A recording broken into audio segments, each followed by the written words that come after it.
এই যে দেখে বিড়ালের চোখ লাল হয়ে ফুলে গেছে। দেখি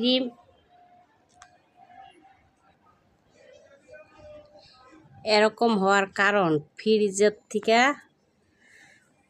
অনেক সময় ঠান্ডা খাবার খাওয়াইলে এই যে বিড়ালের চোখ এরকম হয়ে যায়।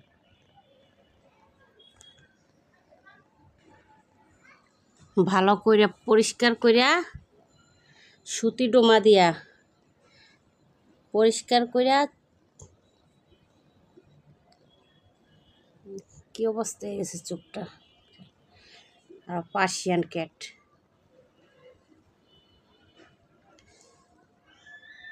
এখন আমি সুতি ডোমা দেওয়া পরিষ্কার করে চোখে ড্রপ দিয়ে দিব,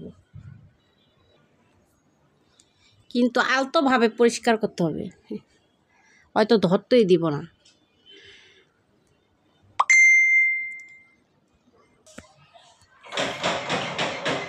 সুতির ডোমা দিলে আলতোভাবে পরিষ্কার করে এই যে এই ড্রপটা দিতে হয়। সিপোসি ড্রপ খুলে 1 ফোঁটা দিতে হবে। দাঁড়াও, ভিতরে রাখো। দর্শে দিনে 2 বার দিতে হয়, 1 ফোঁটা করে। কর কর কর কর পাখি পাখি, চোখটা ব্যথা হয়ে গেছে রাইখা বেড়াইতে যাও।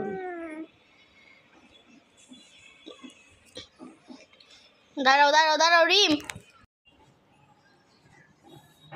এই ড্রপটা দিনে 2 বার, আর যদি আল্লাহর রহমতে চোখ ভালো হয়ে যায় তাহলে সকালে 1 বার রাত্রে 1 বার। এমনকি বিড়ালের চোখ কেতরাইলো এই ড্রপটা না দিলে হইব। যে কোনো ফার্মেসিতে পাওয়া যাবে। আমার ভিডিওটা যদি ভালো লাগে লাইক কমেন্ট সাবস্ক্রাইবার করবেন প্লিজ।